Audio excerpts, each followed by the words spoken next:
എനിക്ക് പരിചയമുള്ള ഒരു ബിസിനസ്സുകാരുണ്ട്. ആള് വളരെയധികം ഐഡിയ ഉള്ള ആളാണ്, വളരെയധികം ഹാർഡ് വർക്കിംഗ് ആണ്. പക്ഷെ എത്ര വർഷം കഴിഞ്ഞിട്ടും ആൾക്ക് സക്സസ്ഫുൾ ആവാൻ വേണ്ടി കഴിയുന്നില്ല. ബിസിനസ്സിനെ വേറൊരു ലെവലിലേക്ക് എത്തിക്കാൻ വേണ്ടി കഴിയുന്നില്ല. എന്തുകൊണ്ടാണെന്നറിയോ? അതിന്റെ പ്രധാനപ്പെട്ട കാരണം ആളുടെ കൂടെ ഒരു ടീം ഇല്ല എന്നുള്ളതാണ്. ഒരു എംപ്ലോയിയും ഒരു ടീം മെമ്പറും ഒരു വർഷത്തിൽ കൂടുതൽ ആളുടെ കൂടെ വർക്ക് ചെയ്യത്തില്ല. അപ്പൊ ഒരു പക്ഷെ ഇങ്ങനെയുള്ള ആളുകളെ നിങ്ങൾക്കും പരിചയം ഉണ്ടാവും, അല്ലെങ്കിൽ നിങ്ങളുടെ സ്വഭാവത്തിലും ചിലപ്പോൾ ചെറുതായിട്ട് ഇങ്ങനെയുള്ള ക്യാരക്ടർ ഉണ്ടാവും. അങ്ങനെയാണെങ്കിൽ അത് എന്തുകൊണ്ടാണ് ഇയാളുടെ കൂടെ ടീം നിൽക്കാത്തത് എന്നുള്ള കാര്യം കുറിച്ചിട്ട് ഒരു 3 കാര്യം ഞാൻ പറഞ്ഞുതരാം. ഒന്നാമത്തെ കാര്യം എക്സസീവ് ഓവർസൈറ്റ് ആണ്. അതായത് ഒരു വർക്ക് ഒരു ടീമിന് കൊടുത്തു കഴിഞ്ഞാൽ, ഒരാൾക്ക് കൊടുത്തു കഴിഞ്ഞാൽ അതിന്റെ പുറകെ നിന്നുകൊണ്ട് ഇങ്ങനെ മൈക്രോ മാനേജ്മെന്റ് ചെയ്തുകൊണ്ടേയിരിക്കും. അവിടെ ഓരോ ഡിസിഷനിലും കയറി അങ്ങ് ഇടപെടും. അത് എല്ലാ ദിവസവും അവരെങ്ങനെ പ്രഷറൈസ് ചെയ്തുകൊണ്ടേയിരിക്കുന്നുണ്ടാവും. അപ്പൊ കുറച്ച് കഴിയുമ്പോൾ അവർക്ക് ഭയങ്കര ഫ്രസ്ട്രേഷൻ ആവും വന്നുകൊണ്ടിരിക്കുന്നുണ്ടാവുക. ഇതാണ് ഒന്നാമത്തെ കാര്യം. രണ്ടാമത്തെ കാര്യം റിലക്റ്റൻസ് ടു ഡെലിഗേറ്റ് ആണ്.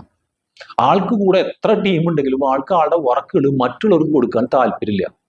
അതിന്റെ കാരണം ആളെപ്പോഴും പറയാ, ഞാൻ ചെയ്താൽ മാത്രമേ ഇത് ശരിയാവത്തുള്ളൂ, വേറൊരാളെ കൊണ്ട് ഇത് ചെയ്യാൻ പറ്റില്ല, അവർക്കൊരു പെർഫെക്ഷൻ കിട്ടില്ല എന്ന് പറഞ്ഞുകൊണ്ട് എല്ലാ കാര്യങ്ങളും എടുത്ത് ആൾ തന്നെ തലയിൽ വയ്ക്കുകയും ചെയ്യും. മൂന്നാമത്തെ കാര്യം ലോ ടീം കോൺഫിഡൻസ് ആണ്.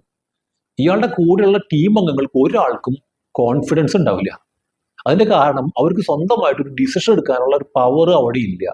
അഥവാ എന്തെങ്കിലും ഒരു തീരുമാനം പറഞ്ഞാലും ആള് തിരുത്തുന്ന ഉറപ്പാ. അത് കാരണം ആളുകൾ എന്ത് ചെയ്യും, കുറച്ച് കഴിയുമ്പോൾ ഒരു തീരുമാനവും പറയാണ്ടായിട്ട് മാറും. ഇങ്ങനെ വന്നു കഴിയുമ്പോൾ കുറച്ച് കഴിയുമ്പോൾ ഈ ടീം മെമ്പേഴ്സിന് ഭയങ്കര ഫ്രസ്ട്രേഷൻസ് ആണ്. അപ്പോൾ അവർ സാലറി പ്രതീക്ഷിച്ചുകൊണ്ട് കുറച്ച് കാലം കൂടെ നിൽക്കും. പക്ഷെ അത് കഴിയുമ്പോഴേക്കും അവർക്ക് എവിടെയെങ്കിലും ഒരു ഓഫർ കിട്ടി കഴിഞ്ഞാൽ അവർ അപ്പം തന്നെ ചാടിപ്പോവുകയും ചെയ്യും. അപ്പൊ ആൾ ഇത്രയും കാലം അവരെ ട്രെയിൻ എടുത്തിട്ട് അവർ വേറെ സ്ഥലത്തേക്ക് പോവുകയും ചെയ്തു. ഇങ്ങനെയാണ് ഇയാളുടെ ബിസിനസ് ഡെവലപ്പ് ചെയ്യാൻ വേണ്ടി പറ്റാണ്ടിരിക്കാനുള്ള കാരണം. ഇത് കൃത്യമായിട്ട് ഓരോരുത്തരും മനസ്സിലാക്കിയിരിക്കുന്നത് വളരെ നല്ലതാണ്. ഓക്കെ, ഈ വീഡിയോ കണ്ടുകൊണ്ടിരിക്കുന്ന കുറെ പേര് ബിസിനസ് ഇതുവരെ സ്റ്റാർട്ട് ചെയ്യാത്ത ആൾക്കാരുണ്ട്. അവർക്ക് ഇത് എന്താ ചെയ്യേണ്ടത്, എങ്ങനെയാ ചെയ്യേണ്ടത് ഒക്കെ അറിയാത്ത പ്രശ്നങ്ങൾ ഉണ്ടാവും. കുറച്ച് പേർക്ക് ഓൾറെഡി ബിസിനസ് സ്റ്റാർട്ട് ചെയ്തു, പക്ഷെ അത് സ്കെയിലബിൾ ആവുന്നില്ല, വളർത്താൻ വേണ്ടിയിട്ട് കഴിയുന്നില്ല, ഇത് സിസ്റ്റമാറ്റിക് ആയിട്ട് കൊണ്ടുപോകാൻ അറിയില്ല. അങ്ങനെ എന്തെങ്കിലും കൺഫ്യൂഷൻസ് ഉണ്ടെങ്കിൽ താഴെ ഒരു നമ്പർ ഉണ്ട്, വാട്സപ്പ് നമ്പർ ആണ്, അതിനകത്ത് മെസ്സേജ് ഇടുക, നമുക്ക് നേരിട്ട് സംസാരിക്കാം.